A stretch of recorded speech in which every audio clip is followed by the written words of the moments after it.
दोस्तों, श्रीमद् भगवद गीता एक ऐसा दिव्य ग्रंथ है जो मनुष्य को जीवन जीने की सही दिशा प्रदान करता है।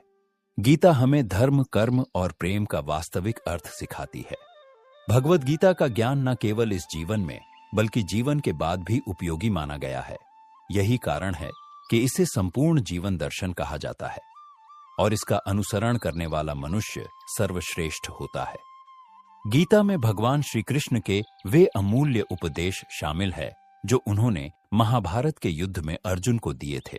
यदि कोई व्यक्ति इन उपदेशों को अपने जीवन में अपनाता है तो उसे न केवल उन्नति मिलती है बल्कि वह जीवन के हर संकट से भी सहजता से बाहर आ सकता है। भगवान श्री कृष्ण ने गीता में स्पष्ट रूप से कहा है कि मनुष्य का पतन कब आरंभ होता है। भगवान श्री कृष्ण कहते हैं कि जब कोई व्यक्ति अपने ही अपनों को गिराने के लिए बाहरी लोगों से सलाह लेने लगता है तो उसका पतन शुरू हो जाता है। गीता में यह भी कहा गया है कि सरल व्यक्ति के साथ किया गया छल आपकी बर्बादी के सारे द्वार खोल देता है, चाहे कोई कितना भी बड़ा चालाक खिलाड़ी क्यों ना हो। कर्मों के प्रभाव से न आज तक कोई बचा है और न ही कोई बचेगा। हर व्यक्ति को वही भोगना पड़ता है जो उसने किया होता है। भगवान श्री कृष्ण ने कहा है कि अगर कोई आपका साथ ना दे तो दुखी मत होइए, क्योंकि कोई साथ दे या ना दे, ईश्वर हर मुश्किल घड़ी में हमारा साथ देते हैं। जब कोई व्यक्ति अत्याचारों को मौन रहकर सहन करता है तो उसके साथ हुए अन्याय को ईश्वर स्वयं देख लेते हैं। गीता में भगवान श्री कृष्ण कहते हैं कि इंसान को कभी भी अहंकार नहीं करना चाहिए, क्योंकि अहंकार मनुष्य से वह सब करवाता है जो उसके लिए सही नहीं है, क्योंकि अंत में यही अहंकार मनुष्य के विनाश का कारण बनता है। इसलिए जीवन में जितनी जल्दी हो सके अहंकार को त्याग देना चाहिए। अगर सरल भाषा में समझाया जाए तो पतन का अर्थ होता है गिरना।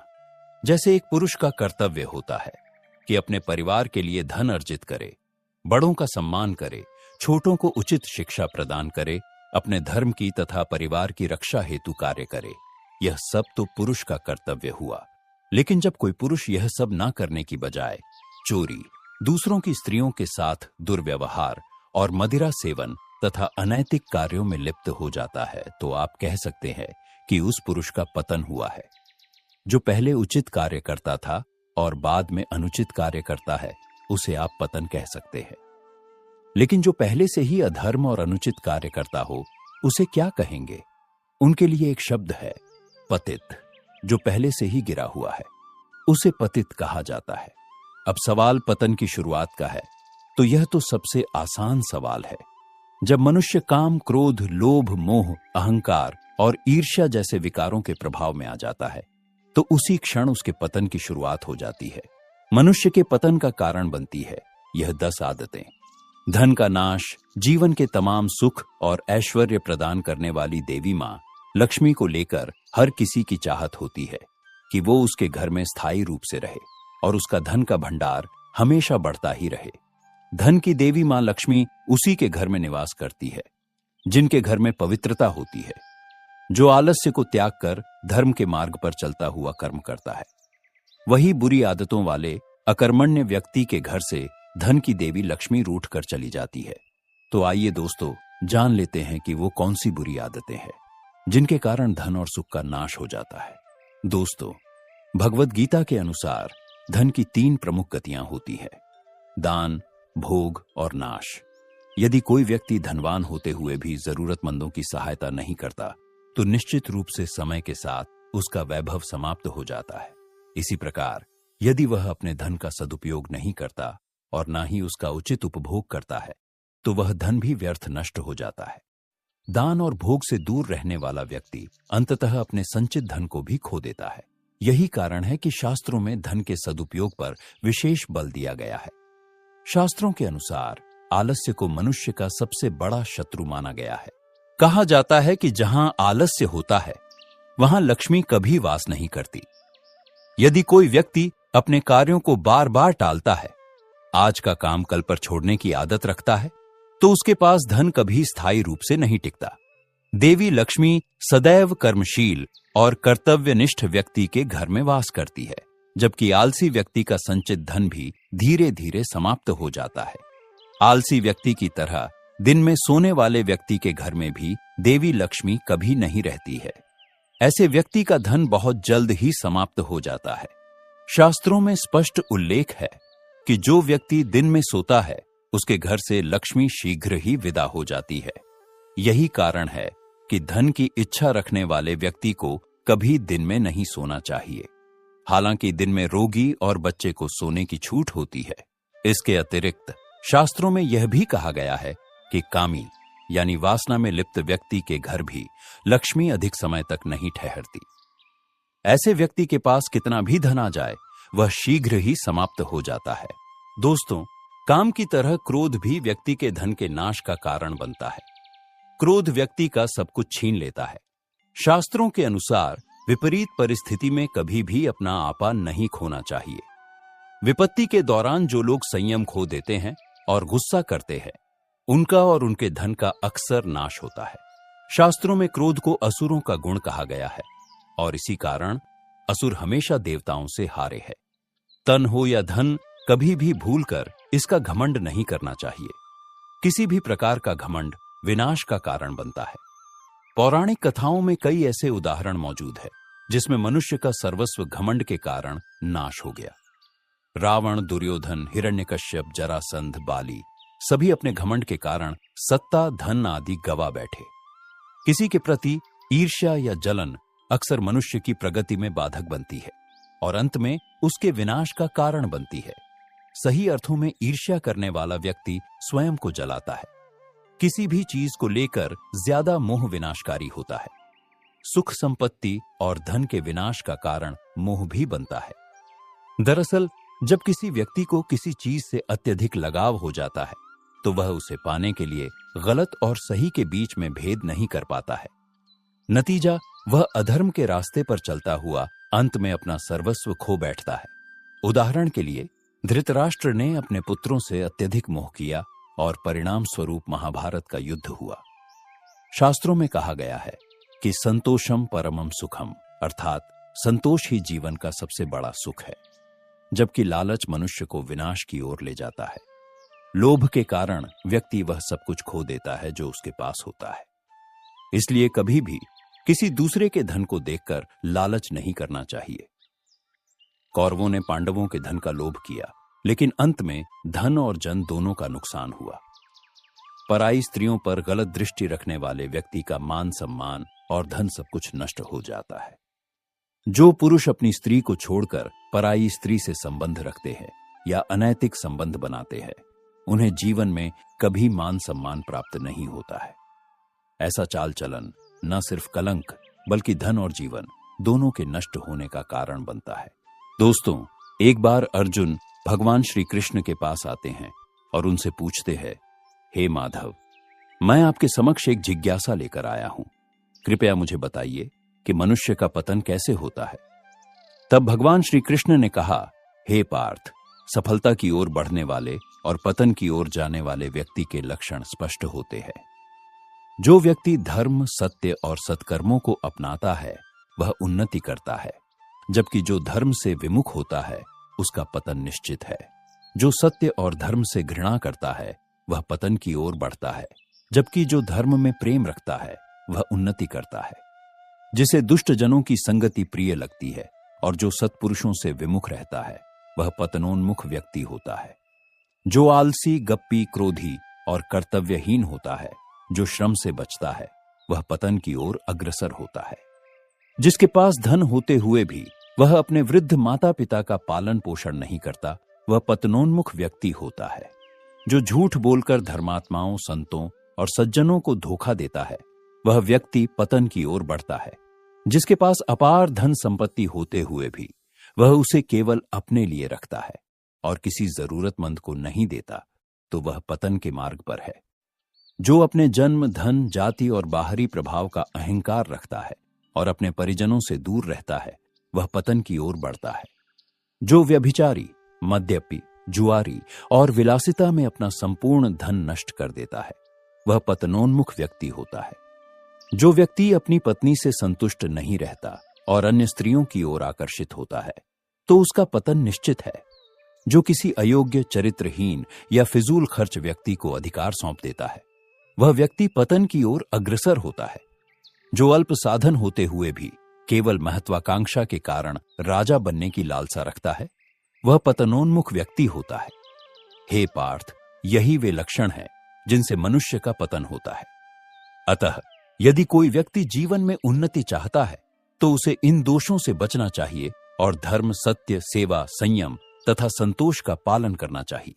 दोस्तों, हमारा मन हमेशा किसी न किसी विषय पर सोचता रहता है।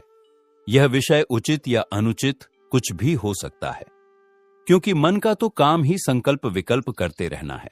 यदि मनुष्य की बुद्धि भी उस समय मन में आए संकल्प के साथ हो जाए, तब मनुष्य वाणी या शरीर से उस क्रिया को कर देता है और परिणाम स्वरूप सुख एवं दुख का अनुभव करता है।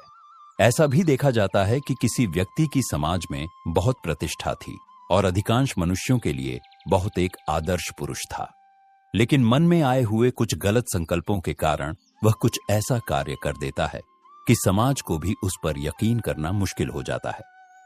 वह स्वयं ही उस कार्य के कारण जीवन भर पछताता रहता है। भगवद गीता में भगवान श्री कृष्ण जी ने पतन के कारण के बारे में कहा है। विषयों का चिंतन करने वाले व्यक्ति की उन विषयों में आसक्ति हो जाती है। आसक्ति से कामना उत्पन्न होती है और कामना से क्रोध, क्रोध से मूढ़ भाव आता है और मूढ़ भाव से स्मृति भ्रम हो जाता है। स्मृति भ्रम से बुद्धि का नाश हो जाता है और बुद्धि का नाश पतन का कारण बनता है। यानी अगर व्यक्ति का मन गलत दिशा में चिंतन करेगा और व्यक्ति अपनी बुद्धि से उस पर नियंत्रण नहीं रखेगा तो उसका पतन होना निश्चित है। मन सही दिशा में लगा तो वह मित्र है, अगर गलत दिशा में गया तो वह मनुष्य का शत्रु बन जाता है। विषयों का सेवन मनुष्य अपनी इंद्रियों से करता है। अगर इंद्रियों को मन का सहारा ना मिले तब वह विषयों से दूर रह सकती है। विषयों में विचरती इंद्रियों में से मन जिस इंद्रिय के साथ रहता है वही उसकी बुद्धि हर लेती है। कठोपनिषद में कहा गया है, जो सदा विवेकहीन बुद्धि वाला चंचल मन से रहता है उसकी इंद्रियां असावधान सारथी के दुष्ट घोड़ों की तरह वश में ना रहने वाली हो जाती है, और जो सदा विवेक युक्त बुद्धि वाला और वश में किए हुए मन से संपन्न रहता है उसकी इंद्रियां सावधान सारथी के अच्छे घोड़ों की भांति वश में रहती है। इसीलिए मनुष्य को हमेशा सारथी रूपी अपनी विवेक युक्त बुद्धि से मन रूपी लगाम को वश में रखते हुए इंद्रियों रूपी घोड़ों को सही विषयों की तरफ ले जाना चाहिए, ताकि शरीर रूपी रथ में सवार जीवात्मा का पतन न हो सके। भगवद गीता में कहा है कि निसंदेह मन चंचल और कठिनता से वश में होने वाला है, परंतु वह अभ्यास और वैराग्य से वश में होता है। जिसका मन वश में नहीं किया हुआ है ऐसे व्यक्ति द्वारा योग दुष्प्राप्य है, और जिसने मन वश में किया है वह आसानी से इसे पा सकता है। इसलिए हमें हमेशा अभ्यास द्वारा अपने मन को वश में रखते हुए अपना चिंतन ठीक करते रहने का प्रयास करते रहना चाहिए। यदि कोई गलत संकल्प मन में आ रहा है तो उसे केवल साक्षी भाव से देखे। वह जैसे आया था वैसे ही चला भी जाएगा।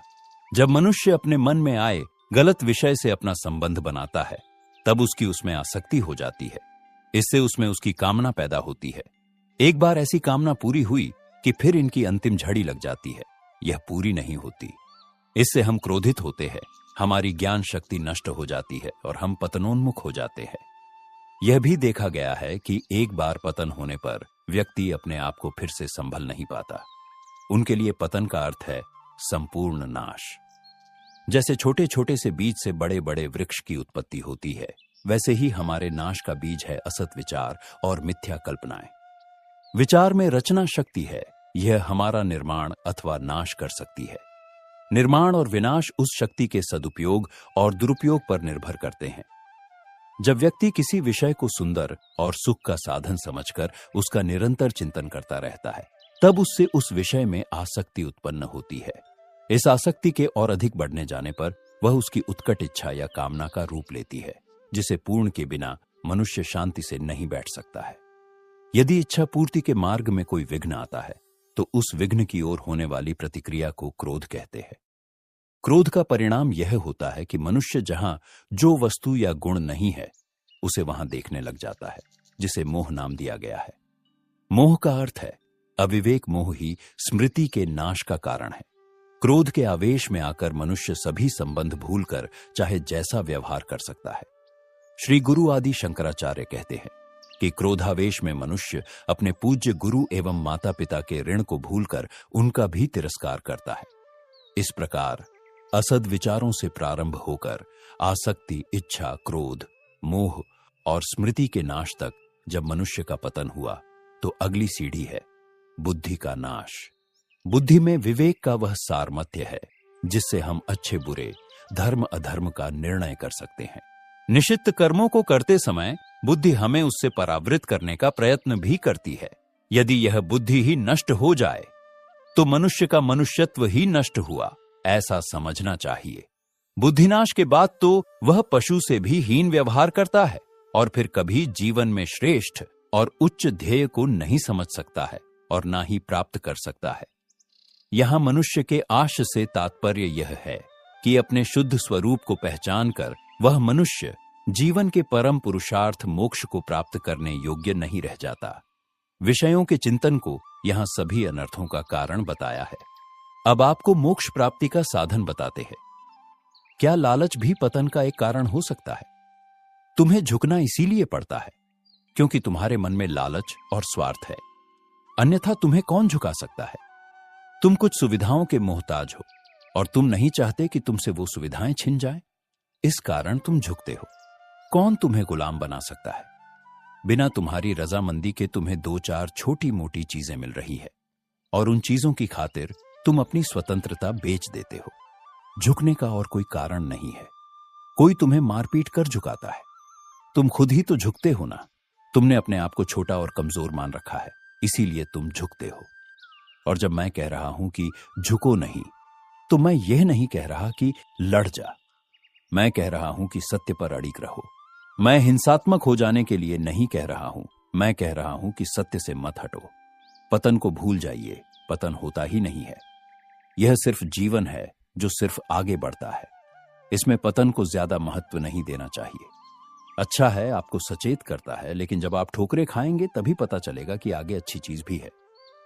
पतन के बाद ही उत्थान का पता चलता है। जब तक पतन नहीं होता तब तक उत्थान का पता नहीं चलता। हार के बाद ही जीत का असली अर्थ पता चलता है। उसी प्रकार पतन के बाद ही असली उत्थान का पता चलता है। इसलिए पतन शब्द पर गौर मत कीजिए, यहां आपको कोई फायदा नहीं दिलाएगा। इसे स्वीकार करें और आगे बढ़े। सिर्फ पतन पर ध्यान देने की जरूरत नहीं है, गिरकर उठना भी आवश्यक है। पतन क्यों हुआ, कैसे हुआ, इस पर विश्लेषण कर सकते हैं, लेकिन यहीं पर रुकना नहीं है। पतन कोई बड़ी चीज नहीं है। पतन तो उत्थान की पहली सीढ़ी है। असफल होने से घबराए नहीं। असफलता से कुछ सीखा जा सकता है। जो चीज आपको सिखाती है वह गलत नहीं होती। पतन आपको कुछ सीखा जाता है, इससे आपको कुछ सीखना चाहिए, वरना पतन की गहराई में आप गिरते जाएंगे और आप उत्थान का सोच नहीं पाएंगे। इसलिए पतन हुआ, इस पर ज्यादा सोचने की जरूरत नहीं है। इसे बस जीवन की एक सीढ़ी समझिए। यह पायदान है, आखिरी मंजिल नहीं। पतन मतलब क्या समझते हैं? अगर आपने पतन को ही आखिरी मंजिल समझ लिया तो वाकई में ही यह आपका नुकसान करेगी। तो पतन एक अच्छी चीज है, इसे इस प्रकार से समझना चाहिए। जब कोई व्यक्ति साइकिल चलाना सीखता है तो वह कितनी बार गिरता है फिर सीखता है, लेकिन यह प्रश्न नहीं करना चाहिए कि साइकिल सीखने के लिए कितनी बार गिरना जरूरी है। गिरना आपका अपवाद है, आगे बढ़ना आपका काम है। जीवन सिर्फ आगे बढ़ता रहता है। हृदय की गति भी कभी समांतर नहीं चलती है। जिस दिन समांतर चली तो समझ जाइए खेल खत्म। उसी प्रकार जीवन है, जीवन में भी उत्थान और पतन होना स्वाभाविक ही है। इसे अपवाद समझकर आगे बढ़ना चाहिए। जीवन में अभी बहुत कुछ सीखना बाकी है, मरते दम तक सीखना है। पतन से घबराए नहीं, उससे आगे निकलने का नाम ही जीवन है। अगर आप इस बात को समझ पाते हैं तो पतन भी ऊंचाई की सीढ़ी साबित होगी। बस आप आगे बढ़ना चाहे तो पतन जैसी कोई चीज नहीं होती। इस शब्द को अपने शब्दकोश में से निकाल दीजिए। यह कोई रुकावट भी नहीं है। कई बार प्रकृति बहुत बड़ा देने से पहले बड़ी परीक्षा भी लेती है। कई बार कुछ बड़ा पाने के लिए कुछ बड़ा छोड़ना पड़ता है। पतन शब्द को जीवन की रुकावट मत बनाइए, इसे साधारण समझिए। साइकिल से गिरने से ही तो कुछ सीखा जाता है कि उठना कैसे है। जब आप गिरे हैं तो वहां से कुछ अनुभव उठा लीजिए और उसे अपने कदमों के नीचे रखिए और आगे बढ़िए, क्योंकि आप हर पतन से बड़े हैं। आप हर पतन के ऊपर पैर रखकर आगे बढ़िए, यही आपकी सीढ़ी बन जाएगी। हर चीज से आपका मूल्य कम नहीं होता, अपितु हमेशा बढ़ता जाता है। आप अपने आप को कम मत आंकिए। पतन हुआ तो हुआ, अब उसे दोहराना नहीं है, आगे बढ़ना है। आगे फिर गिरे तो फिर उठना है और आगे बढ़ना है। दोस्तों, अब जानते वह 6 कारण जिनकी वजह से व्यक्ति समाज में अपमानित होता है। दोस्तों, वक्त के साथ बहुत कुछ बदल जाता है, लेकिन मनुष्य के जीवन में कुछ ऐसी चीजें हैं जो हमेशा प्रभावित करती रहती है। जाने अनजाने में की गई गलतियां मनुष्य के अपमान का कारण बनती है। यही कारण है कि शास्त्रों में की गई ज्ञान की बातें आज भी हमें सही मार्ग दिखाती हैं। दोस्तों, पहला है वाणी पर संयम और नियंत्रण रखना। दोस्तों, हमारे जीवन में वाणी का बड़ा ही महत्व है। कहा जाता है कि वाणी में अमृत और विष दोनों का वास होता है। माना जाता है कि अगर मनुष्य के वाणी पर विष का प्रभाव हो तो दोस्त भी दुश्मन बन जाते हैं, और अगर हमारे वाणी पर अमृत का वास हो तो हमारे दुश्मन भी दोस्त बन जाते हैं। ऐसे में हमें हमारी वाणी पर संयम और नियंत्रण रखना अत्यंत ही आवश्यक है। दूसरा है दूसरों से तुलना करना। जब व्यक्ति अपनी तुलना किसी और से शुरू कर देता है तो कहा जाता है कि अब उसका पतन शुरू हो चुका है, क्योंकि मनुष्य किसी से खुद की तुलना उसके उपलब्धियों और तौर तरीके पर गौर करता है, लेकिन यह कभी नहीं सोचता है कि उस स्थान तक पहुंचने के लिए उस व्यक्ति ने कितनी मेहनत की होगी। इंसान मेहनत करने की बजाय तुलना करना शुरू कर देता है, जिस कारण उसका पतन शुरू हो जाता है। इस कारण से वह व्यक्ति समाज में हंसी का पात्र बन जाता है और उसे अपमान का भी सामना करना पड़ता है। दोस्तों, नंबर 3, बच्चों की अनदेखी। हर माता पिता का यह कर्तव्य है कि वो अपने बच्चों का पालन पोषण ईमानदारी से करे। पालन पोषण तब तक करना चाहिए जब तक वे अपने पैरों पर खड़े ना हो जाएं। साथ ही माता पिता को अपने बच्चों के क्रियाकलापों पर भी ध्यान देना चाहिए, नहीं तो उनके क्रियाकलापों का फायदा कोई और उठा लेगा, जिस कारण समाज में उन्हें अपमान का सामना करना पड़ता है। नंबर 4, क्षमता के अनुसार दान। दोस्तों, हमारे शास्त्रों में दान करना बड़ा ही पुण्य कार्य माना गया है। कहा जाता है कि जरूरतमंद लोगों की हमेशा मदद करनी चाहिए, लेकिन कभी कभी हम मदद करते समय अपनी जेब नहीं देखते हैं और क्षमता से अधिक दान कर देते हैं, जिस कारण हम समस्याओं से जूझने लगते हैं। कभी कभी दूसरों के सामने हाथ फैलाने की नौबत तक आ जाती है। नंबर 5, जीवन साथी का सम्मान करना। दोस्तों, सांसारिक जीवन में अगर हम जीवन साथी का साथ नहीं देते हैं तो यह भी एक अपमान का कारण बन सकता है। देखा जाता है कि दूसरे के सामने हम अपने जीवन साथी की शिकायत करने लगते हैं। कई बार समाज में हमें जीवन साथी के कारण ही अपमान का सामना करना पड़ता है। ऐसे में आप अपने जीवन साथी का साथ हमेशा दें। दोस्तों, नंबर 6, गलत लोगों के साथ ना रहे। व्यक्ति खुद कितना भी सही क्यों ना हो, लेकिन समाज में आप अपना वक्त किसके साथ बिताते हैं वो बहुत ही मायने रखता है। कहा जाता है कि गलत संगति कोयले के समान होती है, यानी अगर कोयला गर्म हो तो हाथ जला देगा और ठंडा होने पर हाथ काले कर देगा। अर्थात व्यक्ति खुद कितना भी सही क्यों ना हो, लेकिन संगत के कारण लोग उसे बुरी नजर से ही देखने लगते हैं। एक दिन महात्मा गौतम बुद्ध से उनके कुछ शिष्यों ने पूछा कि हे गुरुदेव, किसी व्यक्ति के पतन की क्या वजह हो सकती है? कृपया आप हमें बताइए, इसके प्रमुख कारण क्या है? महात्मा गौतम बुद्ध ने अपने शिष्यों की बातें बहुत ध्यान से सुनी। उन्होंने कहा कि मनुष्य के पतन का मुख्य कारण उसकी बुराइयां यानी बुरी आदतें हैं। महात्मा गौतम बुद्ध ने अपनी बात समझाने के लिए अपना कमंडल शिष्यों को दिया और कहा कि इसे पानी में फेंक दो। शिष्यों ने कमंडल को पानी में फेंक दिया। वह कमंडल पानी में तैर रहा था, वह पानी में ही डूबा नहीं। इसके बाद महात्मा गौतम बुद्ध बोले कि अब आप सभी मुझे बताइए, अगर इस कमंडल में एक छोटा सा छेद कर दिया जाए तो क्या होगा?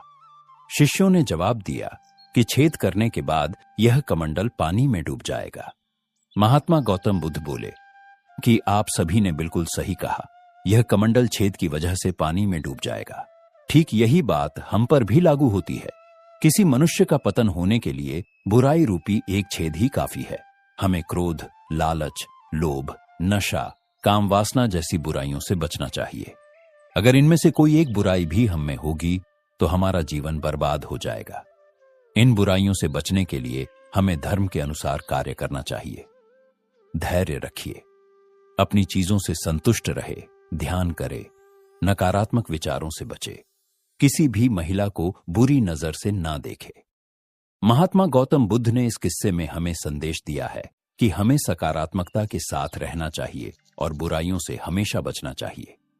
लोभ लालच ना करे, दूसरों से ईर्ष्या ना करे, दूसरों के धन पर बुरी नजर ना रखे, छोटी छोटी बातों पर घर परिवार में गुस्सा ना करे, नशा, मदिरा सेवन और काम वासना जैसी बुराइयों को तुरंत छोड़ दे।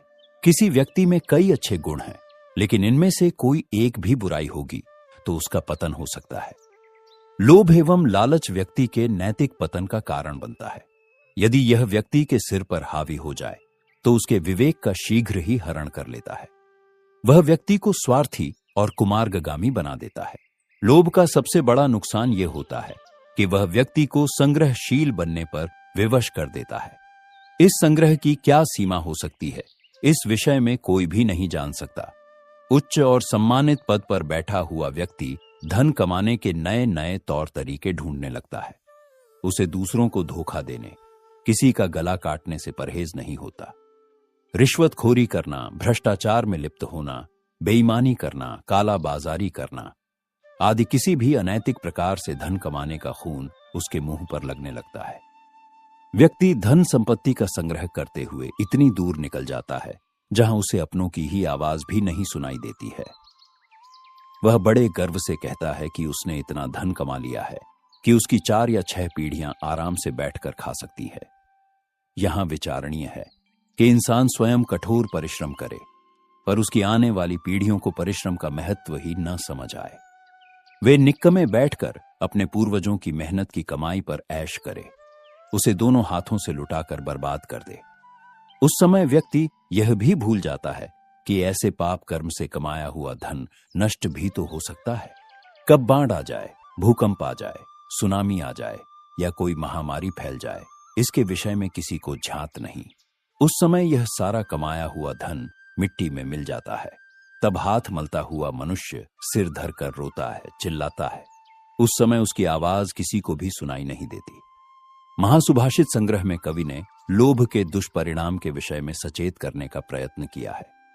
कुलोभो महाग्रहो लोभात पापम प्रवर्तते, ततो पापः धर्मास्तप्तितो दुखम प्रवर्तते। अर्थात अकेला लोभी व्यक्ति को एक ग्राह के समान जकड़ लेता है। उसके कारण वह पाप कर्म की ओर प्रवृत्त होता है। तत्पश्चात वह अधार्मिक कार्यों में लिप्त हो जाता है, जिसके फल स्वरूप वह अनेक प्रकार के दुखों से घिर जाता है। इस श्लोक का तात्पर्य यह है कि लोभ मगरमच्छ के समान है। यदि वह एक बार इंसान को जकड़ लेता है तो छोड़ता नहीं है।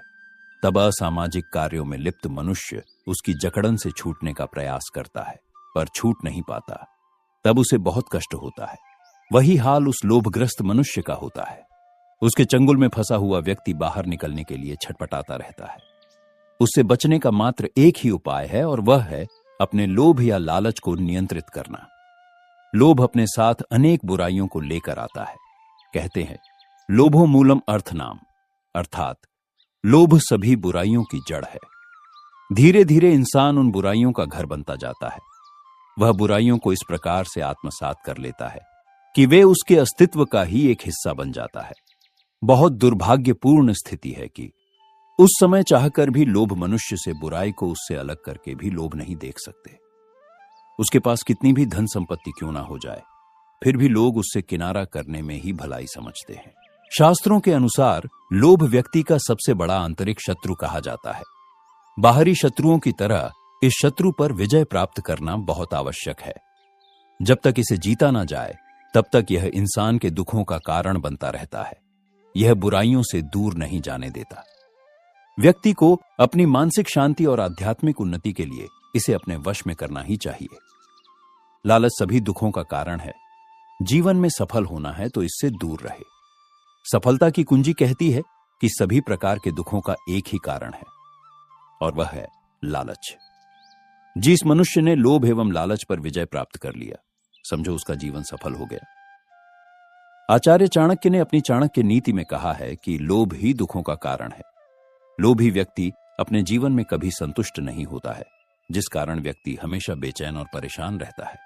जिस व्यक्ति ने लोभ यानी लालच को अपने मन से निकाल दिया, वह सच्चे सुख के महत्व को जान जाता है।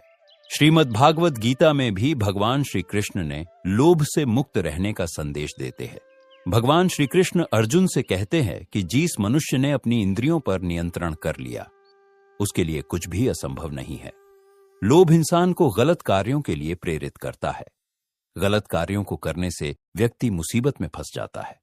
यही नहीं, लोभ के कारण मनुष्य को कभी कभी शर्मिंदा भी होना पड़ता है। लोभी मनुष्य के जीवन में कभी यश नहीं होता है, उसे कई बार अपयश का भी सामना करना पड़ता है। विद्वानों का कहना है कि व्यक्ति को अपनी मेहनत पर भरोसा करना चाहिए। लोभ करने से कुछ भी प्राप्त नहीं होगा।